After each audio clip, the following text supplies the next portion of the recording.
Hello বন্ধুরা, তোমরা সবাই কেমন আছো? আশা করি তোমরা সবাই খুব ভালো আছো। আর আমিও ভালো আছি, সুস্থ আছি এখন। তো অনেকদিন তোমাদের ভিডিও দেওয়া হয়নি শরীর অসুস্থতা থাকার জন্য। তো এবার থেকে তোমাদের সাথে নতুন নতুন অনেক কিছু শেয়ার করব, নতুন নতুন ভিডিও শেয়ার করব, নতুন নতুন আম, অনেক কিছুই শেয়ার করব। তো আজকে আমি এই মোচা কাটছি, রান্না বান্না হবে। তো আজকে আমি কি কি করছি তোমাদের সাথে সবটাই শেয়ার করব। তো এই দেখো মোচা কাটা হচ্ছে। আজকে আমাদের মেনু হচ্ছে মোচা ঘন্ট, মাছের তেল, আর এই 5 কেজি ওজনের রুই মাছের আজকে ঝাল করব। তো তার জন্য দেখো কড়াইতে আগেই তেল দিয়ে দেওয়া হয়েছে। এবার মাছগুলোকে ভেজে নেওয়া হবে। তেল গরম হলে এবার মাছগুলো দিয়ে দেওয়া হচ্ছে একে একে, আস্তে আস্তে লাল লাল করে মাছগুলো ভেজে নিতে হবে পুরো। তো এই দেখো মাছগুলো দিয়ে দেওয়া হয়েছে। এবার লাল লাল করে ভেজে মাছগুলো তুলে নেব।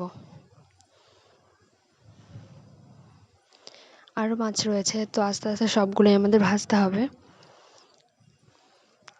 তোমরা এই রুই মাছ কিভাবে রান্না করো সবটা আমার সাথে শেয়ার করো, আর আমরা কিভাবে রান্না করি তোমাদের সাথে শেয়ার করছি।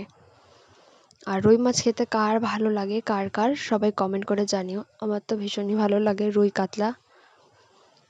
তো দেখো মাছগুলো ভাজা হয়ে গেছে, এবার তুলে নিচ্ছে।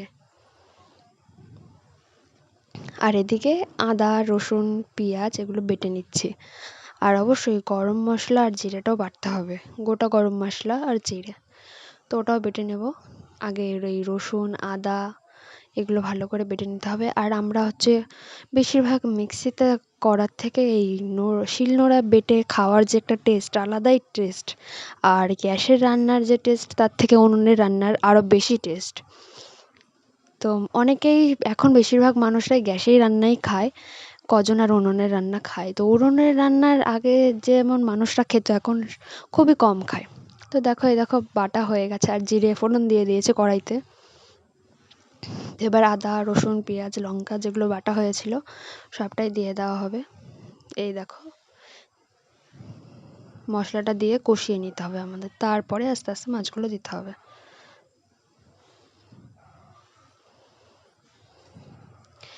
একে একে এর মধ্যে নুন লঙ্কার গুঁড়ো হলুদ সবটাই দেওয়া হবে।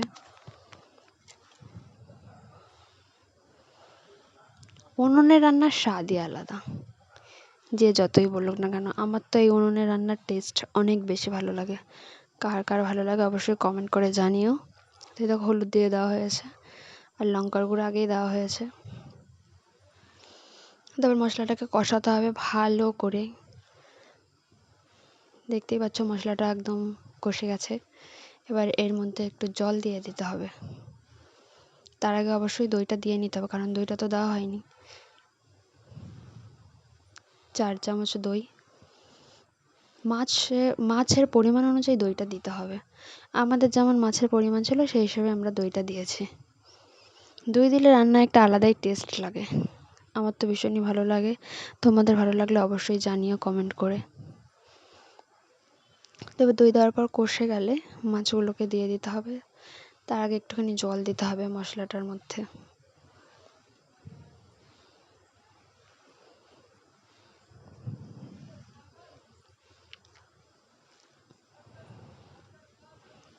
কার কার বাড়িতে এরকম উনুনে রান্না করে এখনও অবশ্যই তোমরা জানিও। আমার বাড়িতে তো এখনও এটা প্রচলন আছে উনুনে রান্নার। তো দেখতেই পাচ্ছ মশলাটা ভালো মতন কষে গেছে।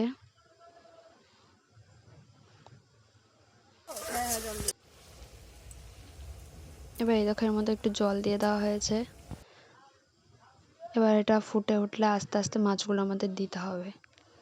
তো ভালো করে ফুটে উঠবে তারপরে মাছগুলো দেবো। তো ফুটছে, ভালো করে ফুটুক। এবার আস্তে আস্তে মাছগুলোকে দিতে হবে। এই দেখো মাছগুলো আস্তে আস্তে এর মধ্যে দিয়ে দিচ্ছি।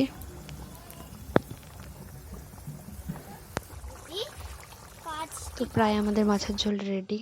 এবার এটাকে নামিয়ে নিলেই হবে। লাস্টের অবশ্যই নামানোর আগে, এখন তো ধনেপাতার সিজন তোমরা সবাই জানো, তো একটু হালকা ধনেপাতা ছিটিয়ে নামিয়ে নেব। উফ সেই স্বাদ হবে, সেই স্বাদ। আমার তো দেখেই একদম খেতে ইচ্ছা করছে আর অবশ্যই খেয়েছি, পরে ভয়েস দিচ্ছি। খুব টেস্ট হয়েছিল মাছটা। এই দেখো, বিশালই টেস্ট। তারপরে আমরা গেছিলাম বিকেলবেলা খেয়ে দিয়ে মাঠে শাক তুলতে। এই দেখো আমি বসে শাক তুলছি। তোমরা তোমাদের কাদের কাদের এরকম শাক তুলতে ভালো লাগে অবশ্যই জানিও। আমার তো ভীষণ ভালো লাগে। আর এই ভিডিওটা আমার বোন করছিল, আমি ঠিক মতন দেখিনি। তো পরে যখন দেখলাম তোমাদের সাথে এটাও শেয়ার করি।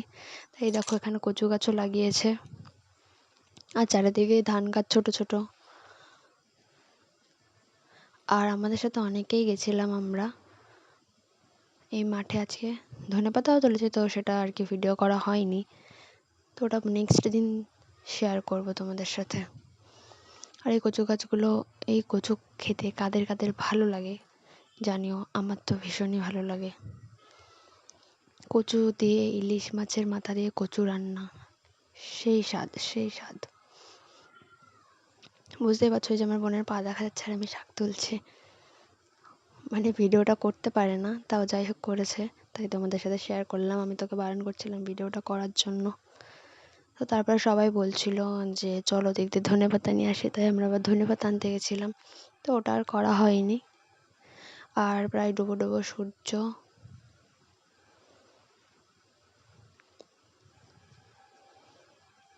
ওই দেখো এখানে লাউ গাছও আছে, আর এখানে লাউগুলো বেশ ভালো। তো আজকের ভিডিওটা এই পর্যন্তই। যদি তোমাদের ভালো লাগে অবশ্যই লাইক কমেন্ট শেয়ার করে দিও। তো এই পাশেও শাক ছিল। Tata, bye bye.